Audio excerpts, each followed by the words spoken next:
Hello, true crimerer scarers. Hi, how are you?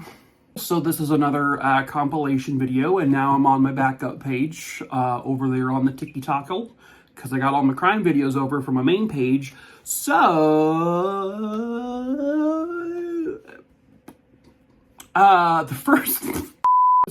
the first 4 videos in this compilation is going to be from the short-lived series I did called World's Most Haunted. So this is 4 haunted locations that are outside the U.S. And then the remaining videos I put in here were from another playlist, which is like random creepy stuff or whatever. This video really has no genuine theme to it, so it's from my backup page, which was typically scary stuff. I also noticed today that I have quite a few crime videos over there from during the many times I was permanently banned on my main page, 3 times to be exact. I think I'll probably throw those together into a video. It'll be random, no theme, but I'll add those to another video at some point coming up very soon. So here we go. Enjoy this video. Or don't. If you don't, then piss off. Whatever, I don't like you. Just kidding. You can not like it, and I can still like you, but I don't. Viewer discretion is advised.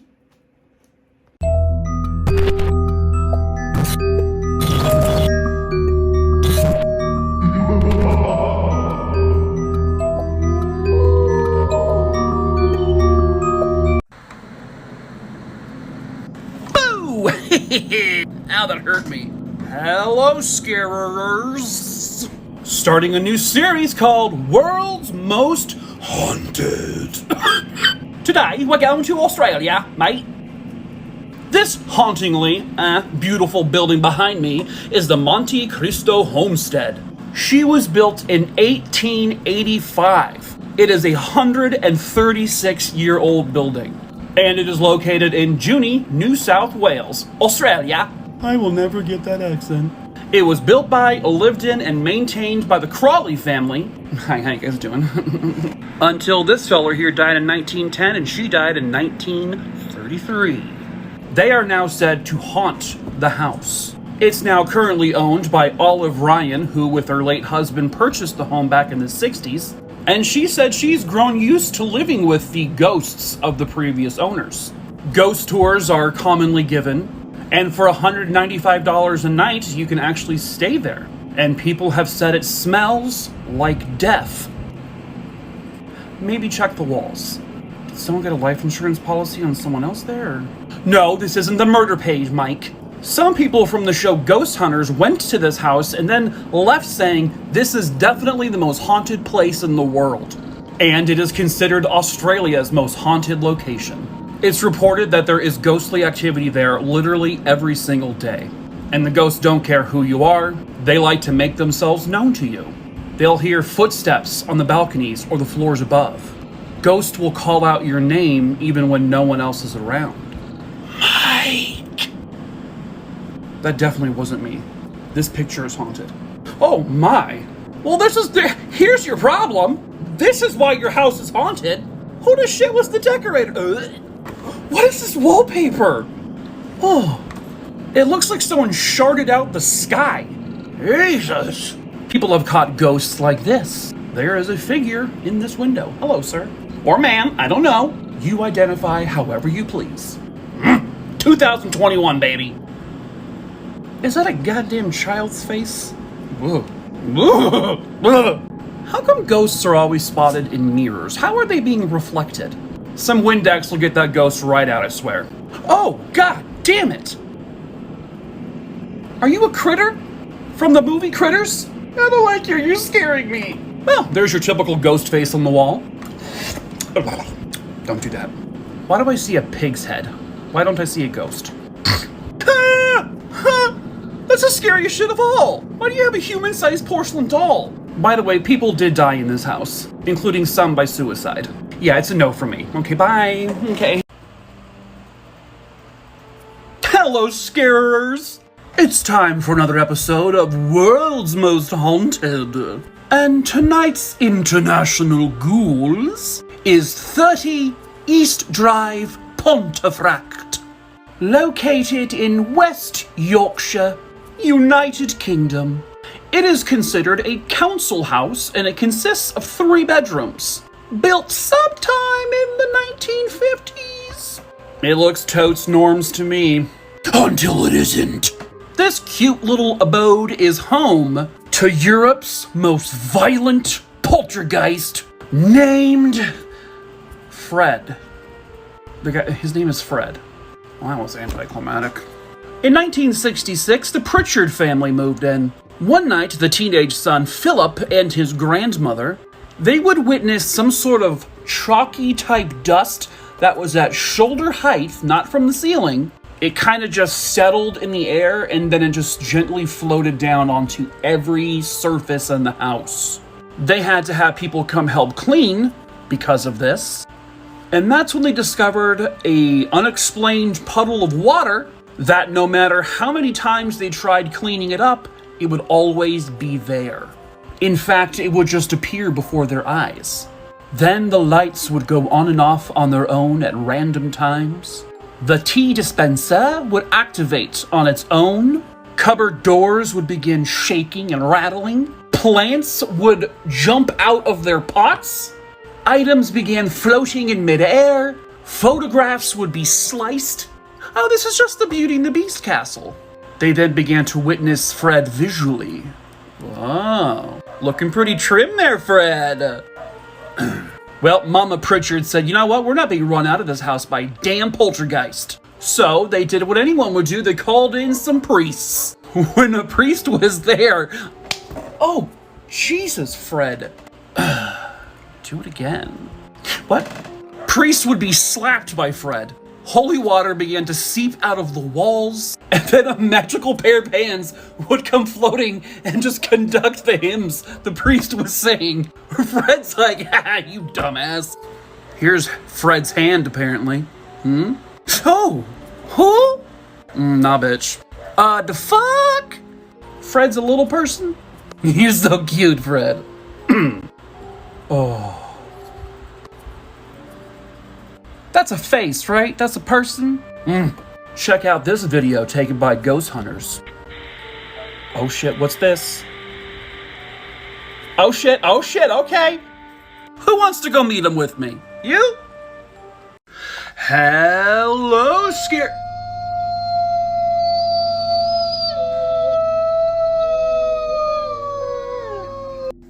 Okay. Hello, scarerers! Welcome to another episode of World's Most Haunted. Where are we going today? We're going to a place that I will never go, the Catacombs of Paris. The Paris Catacombs were first established in 1810, when I was, I think, in my early 60s. You see, by 1810, Paris cemeteries were overfilled, and running underneath the streets of Paris was about 200 miles of tunnels, essentially. They had been dug and used since the 13th century. These were used for limestone quarries in order to continue building onto Paris, to turn it into a thriving city. But when the cemeteries began to overflow with death, they would begin transferring the skeletal remains to the walls of the catacombs. There are 6 million Parisian remains down there.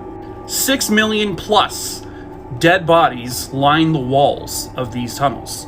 Now, like I said, there's hundreds of miles of tunnels, and most of it is illegal to go into. But that doesn't stop people. See this shit? Nope, not doing that. You have to imagine, with all of the death that's down there, if one believes in ghosts, this place is probably the most haunted location on Earth. Oh, nope. The illegality hasn't stopped people from taking some nice photographs of the places you're not allowed to go. Very narrow, hell no. Ugh. Oh, this reminds me of the cave guy. Ugh. Are we kidding right now? No. Well, that's pretty cool. Ooh, there's some alleged found footage of a man exploring the Paris catacombs. A man who apparently has never been found. Here is some of that video.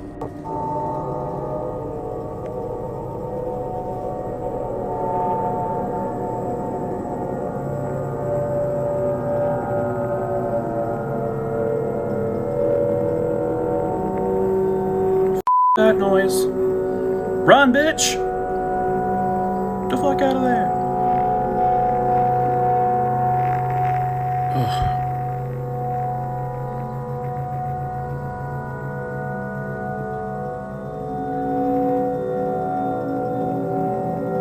Sweet baby Jesus.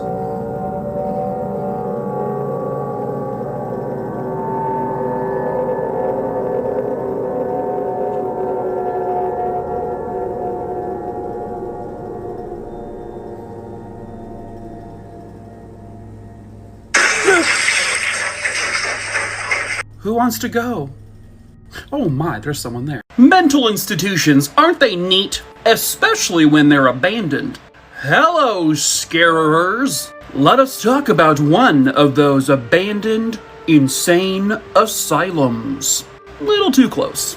This creepy as place is called Parc Asylum, and it's located at Clogneud, which is in Wales in the United Kingdom. The asylum was constructed in 1862. It was initially a manor house, but in 1937, she would be purchased by the North Wales County's mental institution. And that was because one of their hospitals was overflowing. And that particular institution, we'll talk about that one on a later video. This now hospital was able to hold 87 patients, but there were times where they overfilled it and got up to 120. Because there's nothing that old-timey crazy people loved more than being cramped.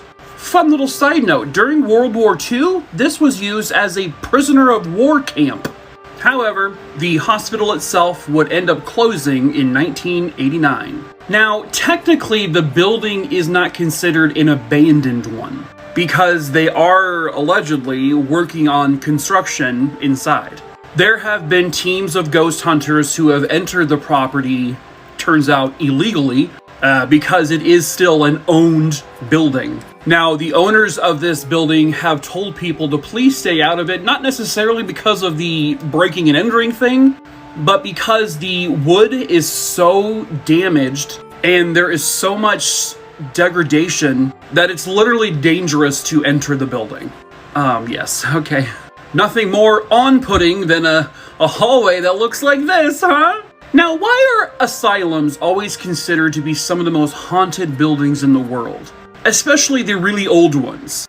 Patients were often mistreated. They were experimented on like lab rats. A lot of patients would die in these experiments. I'm not just specifically pointing out this one, just all of them. So a lot of bad energy remains, you know?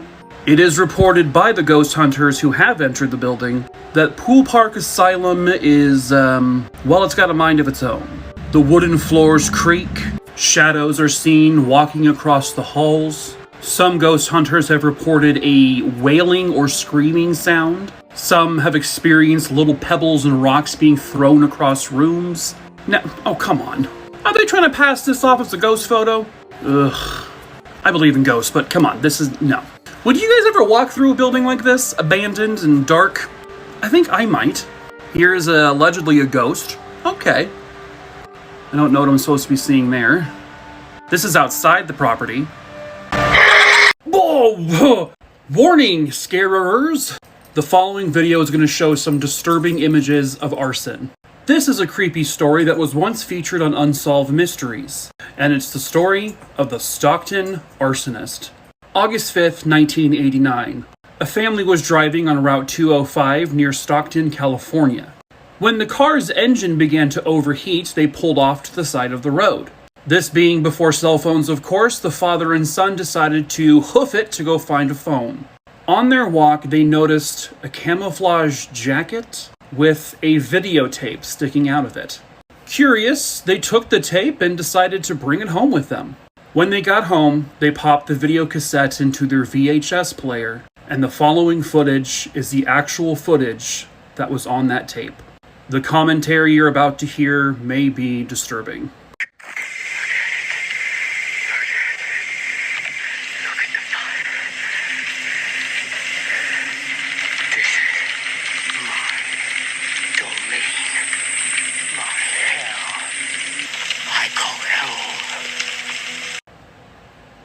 Yeah, there's more. My hell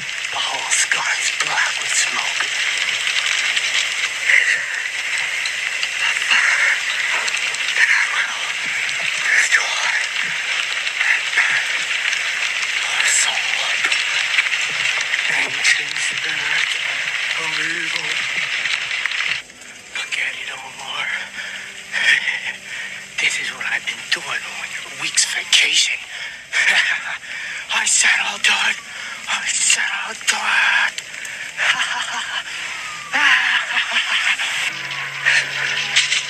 I told you I'll do it. Take a good look at that. And you tell me that I should I set fire. Look at the fire. It's beautiful. Look at that. They brought it to the police, of course. They would then take the police to where they found it. In the jacket, they found this little wooden skull pestle, believed to be used in satanic rituals. So they thought the fires were related to Satan worshipping. By the way, no one was hurt in the fire. That was a house that was under construction. No one was even in it. Police found more disturbing things on the tape.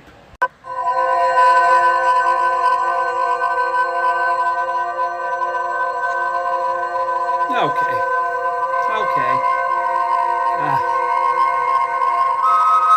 Firefighters were able to discern that this was a home in Redwoods, California, about 80 miles away from where the tape was found. After the episode aired, 2 teenage boys were arrested, and they spent time in a mental hospital. Hello, scarers. Let me show you a video real quick out of context.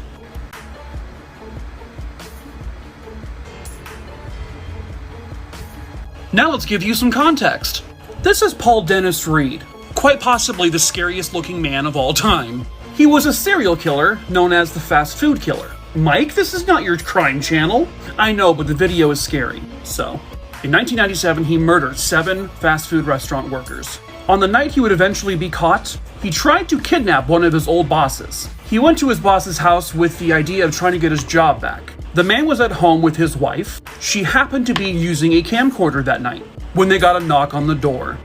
This is actual footage of Paul Dennis Reed on that night, waving to them. Moments later, he would go on to attempt to kidnap his old boss. He failed, and that is the night that he was finally caught. How scary to have a serial killer knocking on your door and waving. Hello, scarers. Let's take a look at some creepy-ass photos. This is an example of post-mortem photography, or memento mori. This is 2 parents who are posing for a picture with their deceased daughter. This one's just more haunting. This is an image of a shadow of a person that was incinerated by the atomic bomb that was dropped on Hiroshima in 1945. Jesus Christ. Yeah, I don't like this shit. These are mannequins. They would be used to fill up buildings of fake towns in Nevada, where they would detonate nuclear bombs for testing. I really hate them. Ooh, white chihuahua. That's a French neurologist who is experimenting on a patient, using electrical stimulation of the muscles. He sure looks like he's enjoying it. This is a photo of a couple and allegedly their deceased daughter, a ghost. And this is like a really, really old-timey photograph, back when it was really difficult to fake this shit. This is a photo taken in England in 1963. They've labeled this photo the Spectre of Newby Church. Double exposure or double terrifying? This is a photo taken at Combermere Abbey. This is supposedly Lord Combermere sitting in his favorite chair, and this is well after he died. This was taken in 1891. They don't got Photoshop back then, folks. They barely just started using Facebook back then. Nope, no thank you, okay. This is from the island of Dolls. It's in Xochimilco in Mexico. Apparently this island has dolls around it because a man named Don Julian said he met a girl, a ghost girl, who had drowned there before. Well, she compelled him to hang dolls everywhere or else. Yeah, I'll take death. Bye! This was supposedly taken 150 years ago in an asylum. And this is a woman who I guess this was their way of keeping her in there? God, looks like that girl from The Ring. This photo was taken in 1997. A woman taking a picture of her grandmother. When it developed, they noticed the grandfather behind her. He died in 1984. No context needed, but here's an image off a baby monitor. It's just terrifying. This is the last known photo of Regina K. Walters. literally moments before she was sexually assaulted and murdered by Robert Ben Rhodes. This is creepy. Here's a famous photo. They didn't recognize this person falling from the ceiling when they were taking the picture. This is a Google Maps image from France. Oh, this is from the Russian sleep experiment. A red circle, okay. Nothing in the red circle. Nothing at all to see in this picture. Oh, God. Do you feel safe and secure in your own home? Let me change that. Hello, scarers. Let's watch a video, shall we?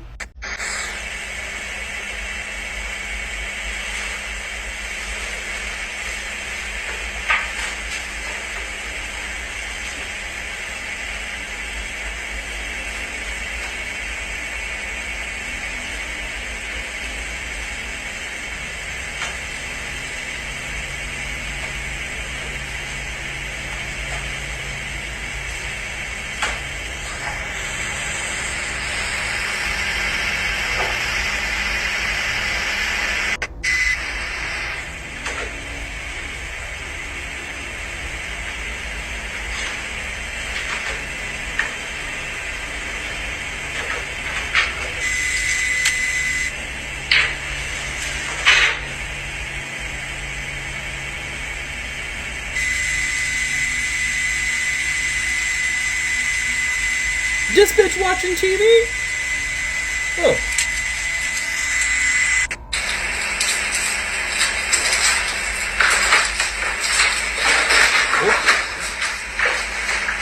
That was Samara from The Ring.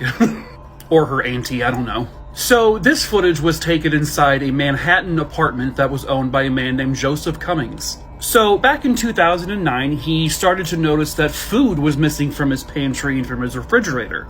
He also noticed that there was urine in his sink. Now, originally, when it came to the food part of it, he actually accused his girlfriend. She adamantly said, "No, I'm not doing that, you asshole." So he set up a security camera in his kitchen, and he found this horrifying footage. It had been discovered that she, this homeless woman, was living in a cupboard, a hard-to-reach cupboard above his pantry area for 2 weeks. They think that initially she broke into his apartment when he wasn't there, planned to rob him, and said, "You know what? I like this place. I think I'll stay." Now, Joe, who owns the apartment, says, "I have no idea how she got in here because I'm on the top floor. So I possibly through a fire escape," is the only thing he could think of. Now, this woman was arrested, but I don't know if she got time or what happened with her. But it just goes to show that as of right now, as of you watching this video, there may be a stranger living in your attic right now. There may be someone living under your bed right now. Yes, that's also happened. So, good night. Sleep tight.